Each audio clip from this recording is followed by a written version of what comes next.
La collection Stratégie de lecture est vraiment différente des autres collections. C'est un ensemble de jeux de cartes qui visent le développement et la pratique de stratégies de lecture variées. Par exemple, l'inférence, le vocabulaire, l'ordre séquentiel, la prédiction, l'idée principale et le repérage.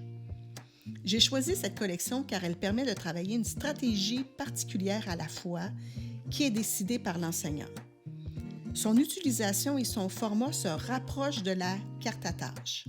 Elle permet de pouvoir faire plusieurs fiches au cours d'une période d'atelier en lecture. C'est vraiment valorisant pour l'élève.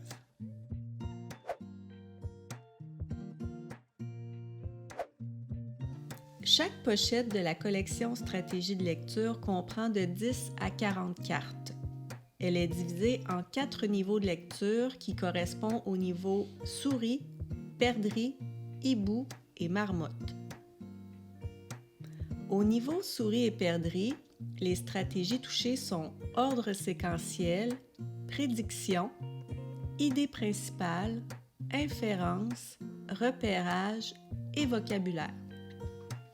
Au niveau hibou et marmotte, s'ajoutent des pochettes qui travaillent la stratégie de l'inférence.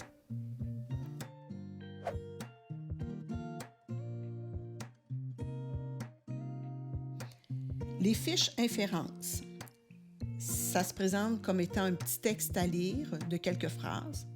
L'enfant doit ensuite répondre à une question implicite avec 3 choix de réponse. Dans notre PDA, ça correspond à 2 numéros. Le numéro 6 qui est chercher des indices dans le texte et le 24, recourir à ses connaissances antérieures d'ordre général pour établir des liens avec le texte. La fiche de vocabulaire. Cette fois-ci, l'enfant doit compléter la phrase avec le bon mot de vocabulaire selon 3 choix de réponse ou doit replacer le mot souligné dans le texte par un meilleur mot, toujours selon 3 choix. Dans notre PDA, ça réfère à 2 numéros. Le 15, regarder les mots avant et après, et le numéro 24, recourir à ses connaissances antérieures d'ordre général pour établir des liens avec le texte. Maintenant, pour la fiche d'ordre séquentiel, l'élève doit lire quelques phrases et choisir la bonne séquence selon 3 choix de réponse. On travaille notre numéro 1, qui est de reformuler l'information explicite dans ses propres mots ou à l'aide d'images.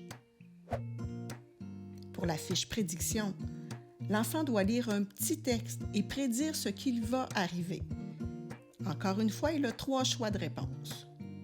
Dans notre PDA, ça réfère au numéro 20 qui est de faire des hypothèses sur le texte, de quoi ça va parler.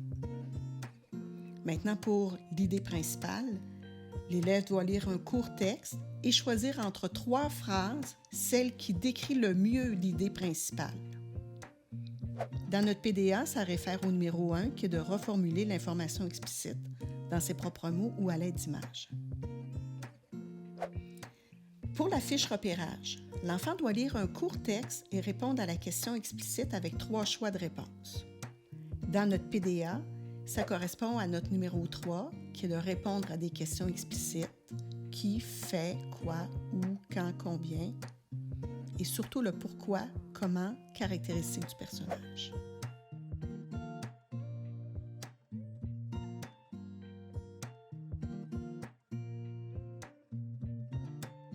Les cartes peuvent facilement s'utiliser en grands groupes, en petits groupes et même seuls.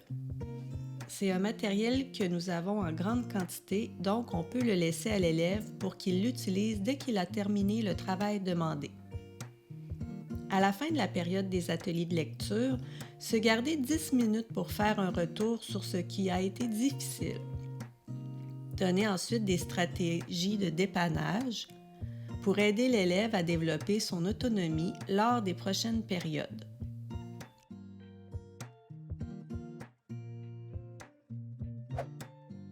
Voici les avantages de travailler avec la collection Stratégie de lecture. Comme avantage, c'est une courte lecture qui demande peu de temps par fiche. C'est un format qui est très simple à utiliser, demande peu de manipulation et c'est un matériel qui est valorisant pour l'élève qui a des défis en lecture. Comme désavantage, il n'y a pas de corrigé, pour aider l'élève ou aider l'enseignant. Et c'est facile de perdre des fiches dans le bureau de l'élève.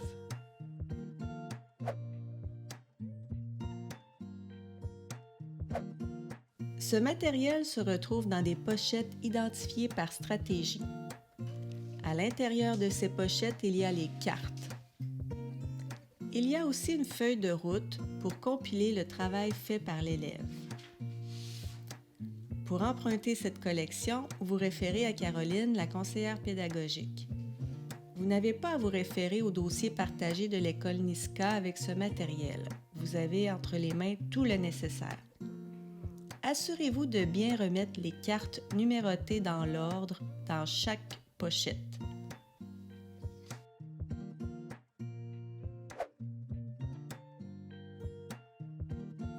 Parce que les cartes stratégies de lecture se travaillent tellement bien en classe et parce qu'elles couvrent plusieurs stratégies de lecture, ce matériel devient donc intéressant à travailler plus d'une fois dans l'année, mais pas plus qu'1 ou 2 semaines chaque fois. Pensez-y dans votre planification.